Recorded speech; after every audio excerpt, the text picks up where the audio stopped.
Hello, everybody. This is Zach's at it again. I'm your host, Zach Cooley, and it is one of the biggest honors of my career to be on the phone with a stand-up comedian and television legend, Caroline Rhea.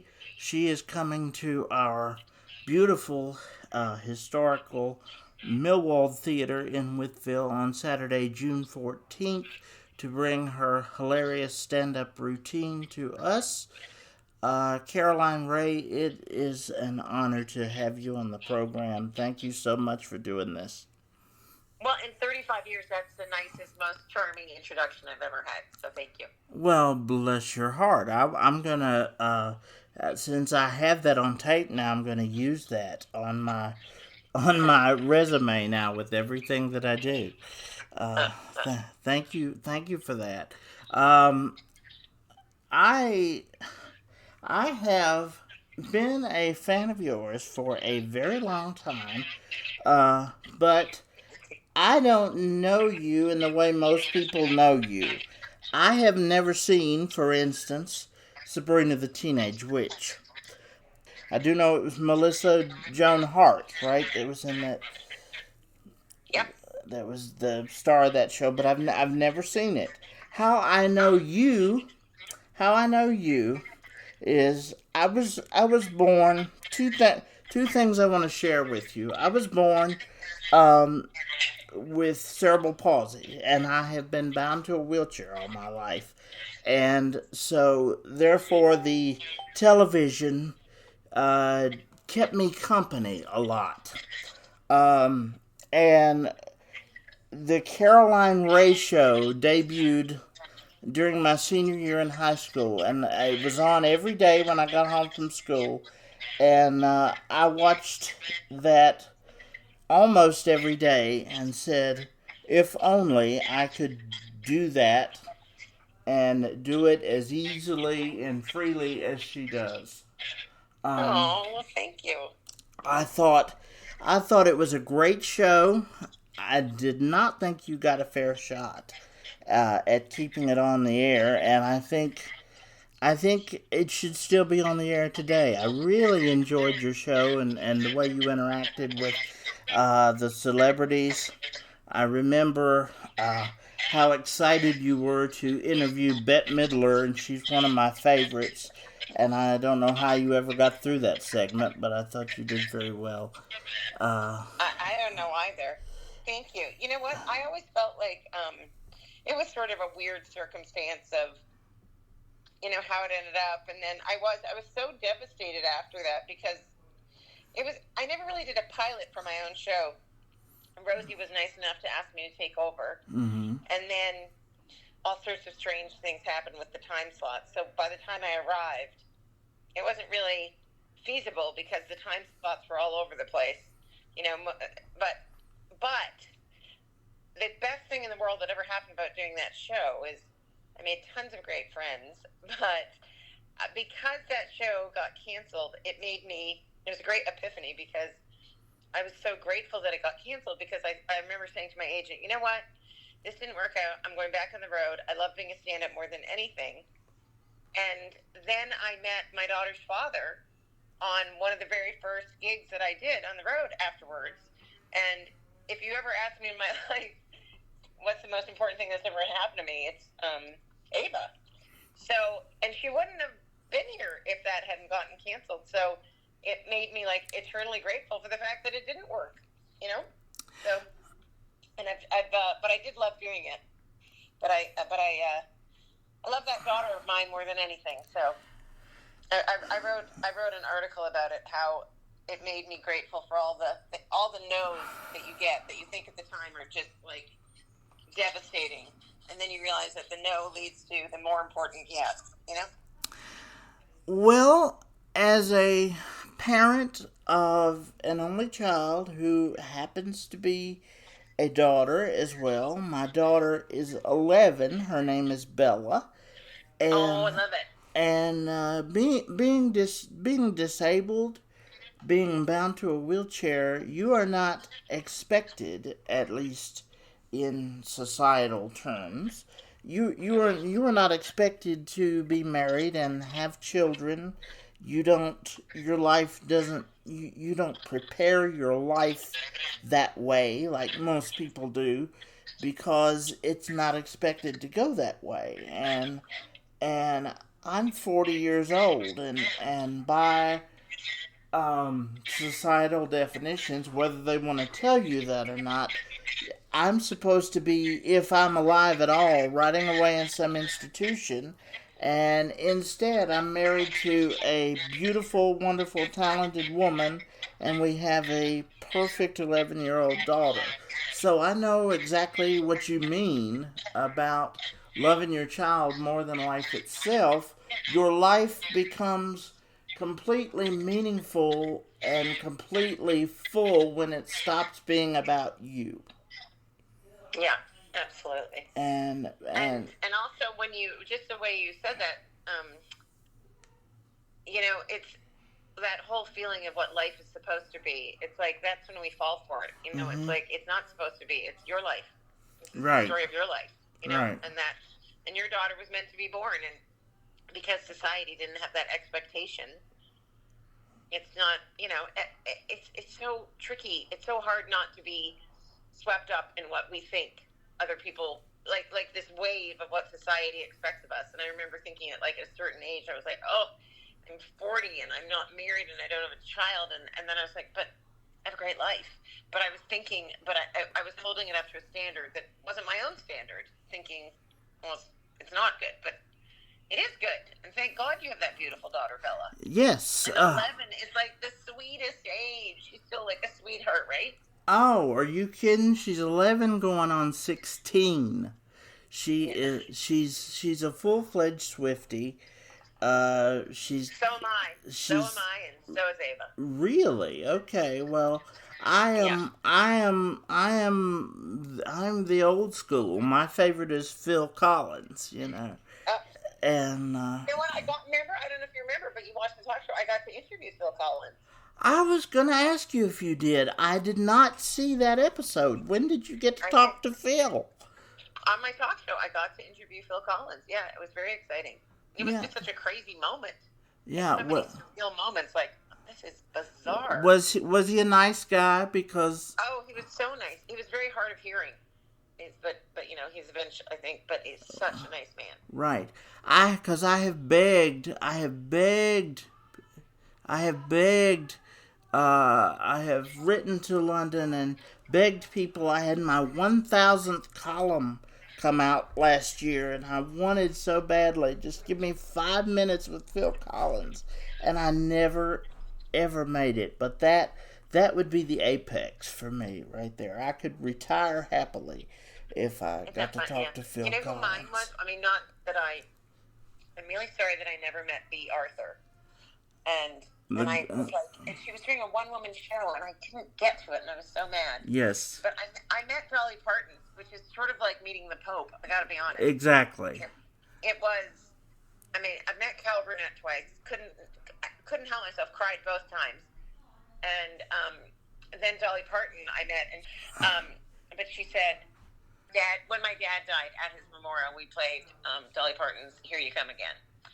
And so when I've loved her since I was 11. I mean, always thought she was the most beautiful, talented, amazing woman. So when I met her and I was like, "Hi, I'm Caroline Rhea," and she said, "Well, of course you are. I know who you are." And I was like, that was the moment in my brain. I was like, Dolly Parton knows who I am. Knows who I am, yes. Absolutely. And, where you're coming to see us on Saturday is not all that far from Pigeon Forge. It's about 3 hours from Dollywood, and okay. a lot of us Wythevillians, vacation in Gatlinburg and Pigeon Forge.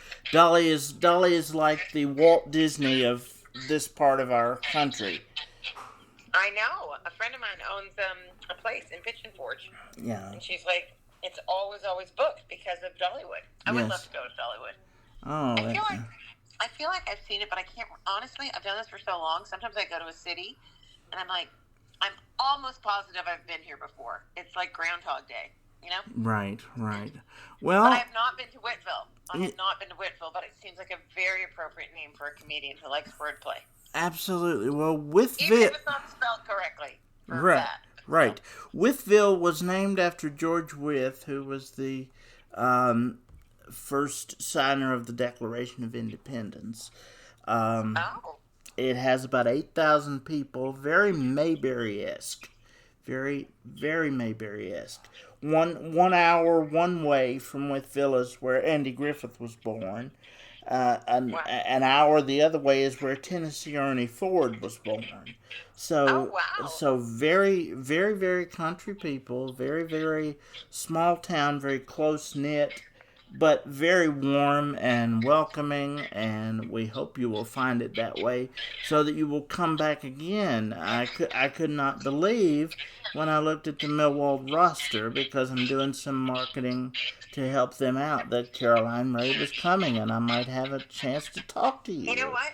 I had this epiphany because it sort of breaks my heart when people don't know that I'm a comedian, because in my mind, for 35 years, that's what I've been. But then I've also realized, I'm so lucky that Sabrina was such a big success, so that a lot of people, I realized, okay, so that reached all over the world. It's going to be hard to match that. But there's nothing that I feel personally that I'm better at than stand-up. And I love small towns, and I love talking to people, and I love, more than anything, seeing what we have in common. Not what we don't have in common, because I think it outweighs what we don't have in common. I love finding that, and then in my mind, my stand-up it's like a dinner party. I know what I'm serving. I've got 4 hours of material to pick from, and then the people in the audience, my guests, are going to, that's going to be what decides how the show is. Well, first of all, are you going to come to the show? I am. I'm in the back of the house, but I'll be there. I hope I get a chance I hope I get a chance to say hello to you. I say hello to everybody after my show. Oh. Take a picture with every single person. Beautiful, beautiful. If somebody's nice enough to come see me, I would like to, I have presents. I give away little bracelets, just like Taylor Swift. Oh, Bella will be so pleased with that. Yes, Bella will be very pleased. Yeah. I don't think Bella would probably enjoy my show. She's a little too little for that. But, Bella will enjoy Sabrina. I hate to tell you, but she's the exact age that they start loving it. And I think it's for free on, Amazon or Hulu. She is, and we'll now look at it, because I can say, I know her. Daddy knows her. Daddy knows her. If I get lucky enough, I get to say, that's my friend. There you go. And what day is your birthday? What day you're born? You know what? You and I are fellow Aries. Oh, we are? What yes. day are you? March 25th. And what is Bella? Bella is a Gemini. She's May 27th. Nice. And what about your wife? What sign is she? March 1st, Pisces. So what does that say about us? Because I don't know much about astrology. Well, Aries and Pisces is a soulmate match. Is that right? Yes, and Aries and Gemini are playmates. Well, that is definitely true. That is definitely true, because Bella and I are buddies. And I bet you that Bella is going to get all your writing talent too, because they love words, Gemini. Well, my wife, and that's possible because she's shown some high marks in writing, but my wife is a wonderful singer. And great. I always wanted to be a rock star, Phil Collins, right? Right. I couldn't even hold a stick in my hand, but my parents bought me a set of drums so I could be like Phil.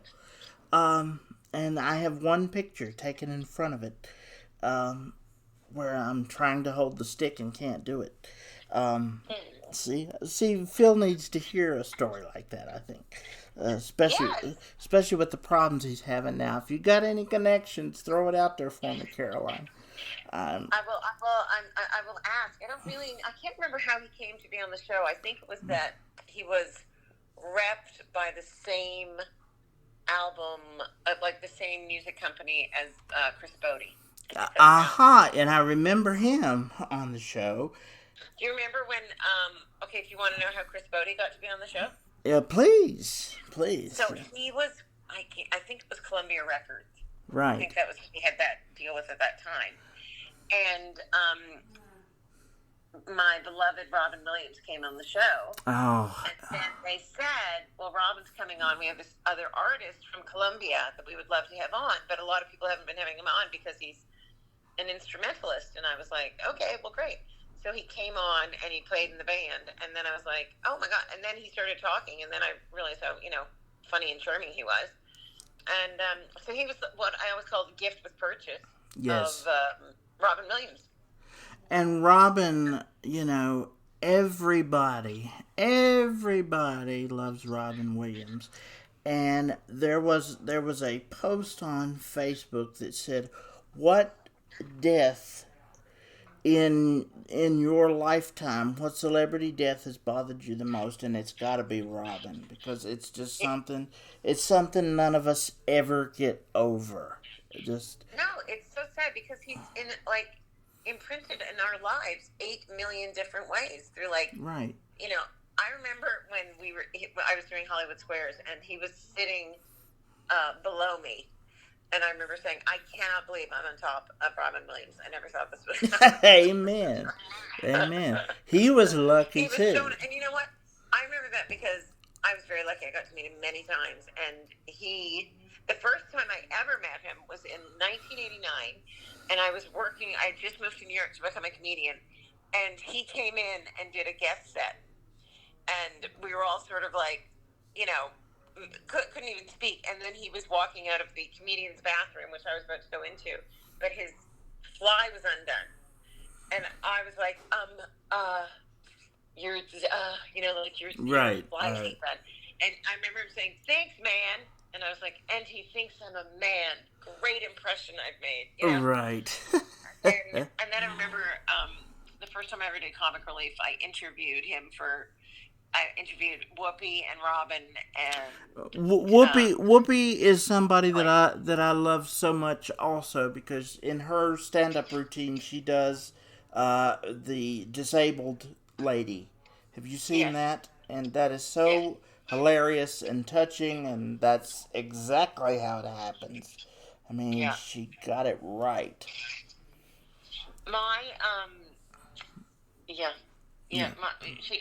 They're all, those guys are like a different generation. They're such incredible performers. So what are your hobbies? I mean, you love writing. You like celebrities, and what do you do? What else do you love? Caroline Rhea's interviewing me. I'm on the Caroline Rhea show now. You're on the Caroline. No, I'm curious about people. I always want to know what they like. What gives them happiness? No, I self-publish novels. Oh, great. I self-publish books, novels, children's books, traveling memoirs about traveling as a disabled person and life as a disabled person. I love telling my story because, as I said earlier, most of us don't get to be married and have children, so I want to tell my story to reach other people. So that they know that they can have what I have, and that hopefully is my goal with the things that I write. But I do this podcast as a hobby to supplement my my editorial column, which I have proudly done every week for 20 years for $12 a week. And I get to talk to people like Caroline Rhea, so that is a payment enough within itself. Trust me. There was another story that I wanted to share with you. I had a great aunt who I loved more than anything on the planet. She and I were rock stars together in my imagination. And we were the greatest singing duo in the world. We'd won more Grammys than anyone. And what was the name of your band? Oh no, we were Zach Cooley and Hazel Stutz. We were a duo, like Hall and Oates. But We were, she was the legend of legends to me. And she was a diabetic, and she had a fall while she was Christmas shopping and hit her head. And it took her 3 months to die. She was in a coma, and I was in a nursing home holding her hand as she was in a coma and watching you and Whoopi on Hollywood Squares. And I don't remember what you said, but you said something, and it made me laugh. And it was the first time I had laughed during that whole period. So you are killing me with this story. So I'm honored to be able to tell you that. I wish I could remember what you said, but it is so kind of you to even share it with me, and I'm so sorry about your aunt. I was almost 13 at that point. That was 1998. And it was my first really big heartbreak losing her. So it wasn't until I met my wife that smile kind of restored itself. But is that as funny? Was that as fun of a show as it looked to do? I literally still to this day can't believe I was paid to do that. It was like going to summer camp every weekend. The only thing was I was tired because we were filming, Sabrina, and then I would work all day Saturday and all day Sunday. But it was crazy. First of all, I've loved Whoopi since I was a child, and that she is my friend is just so. Do you want to hear something really sweet about Whoopi? First of all, she gave me my nursing chair when Ava was born, which was the most comfortable chair. And then I don't know how little Ava was, but, I just remember her waking up and Whoopi was holding her. And then she was just always in our life because for the first 10 years we lived in New York, so we saw Whoopi a lot. But we were always at her house, and she would always have, she would make a fairy tea party for Ava. So it was never like we were discussing show business. So when Ava was about 7, I think, and she had come home from school, and she said she was walking with, a babysitter, and then she came home, and she was like, "Mommy, you are not going to believe this." And I'm like, "What?" And she goes, "Whoopi is in a movie." Right, because she's Aunt Whoopi. She didn't know who Whoopi was, except that Whoopi was, her fairy godmother. She didn't know who she was in show business. But it's funny. And she always had this amazing Christmas party. So that's what Ava thinks of her as, is being Mrs. Claus, basically. Right. Well, we're in a town of 8,000 people. So we have a small town newspaper that publishes twice a week. That is lucky. We're lucky if we'll be in print next week. I mean, it is a week-to-week operation that's been going now for over 100 years. So it's a big deal for people in this town if they get their picture in the paper. And my favorite thing to write about is my daughter. So my daughter has had her picture in the paper all of her life. And when they print the preview of the headline of my column and it shows her picture, it's like, "Bella, you made the front page." And she's like, "So what? I make the front page every week." It's nothing to her, but hopefully when she grows up, she'll see, oh, that's kind of a big deal, and I'm kind of special because I got to do that. Our first concert was Genesis, and I have it on YouTube where I surprised her with tickets, and this 7-year-old is crying and screaming, "We're gonna see Genesis!" A 7-year-old is excited about going to see Genesis. I thought, I have done something right here. No, you have. You have absolutely raised her correctly. I used to have that picture of Phil Collins, but I feel like it got lost in this huge. Mm-hmm. Anyway. Yeah. Do you remember much about that interview? I remember that he was lovely. That's really what I remember. I have his autograph. Oh gosh, I would. I have his autograph. I can look up what he wrote to me in my book. Okay, well, I'll do that for you before I come on Saturday. Well, Phil and Whoopi are two people that I would love to interview more than anything. So if you've got any connections, because the disabled lady that she does, that routine is so meaningful and so important, and she does that so right, so correctly. Yeah, no, I will absolutely. I'm going to see her next week, so when I see her, I will tell her. I hope that I haven't been too terrible of an interviewer that you won't say, please, this guy wants you to call him, but please don't, because he's a terrible interviewer. You know, what are you talking about? Not at all. Okay, good. I'm glad. We're naturally curious. We want to know about people. Yeah. We want to know what somebody, right, what their story is. Well, I'm going to bring Bella a little. I'm going to bring her some Sabrina swag. Oh, she will love that. She will love that. And we'll be watching it. Thank you so much. I had many more questions that we didn't get to, but thank you. I'm so sorry. Thank you so much for the opportunity to talk to you. It's been so nice. It was so nice to talk to you, and I look forward to meeting you on Saturday. Okay. It will be my pleasure. Thank you so much, and thank you for coming to Wytheville.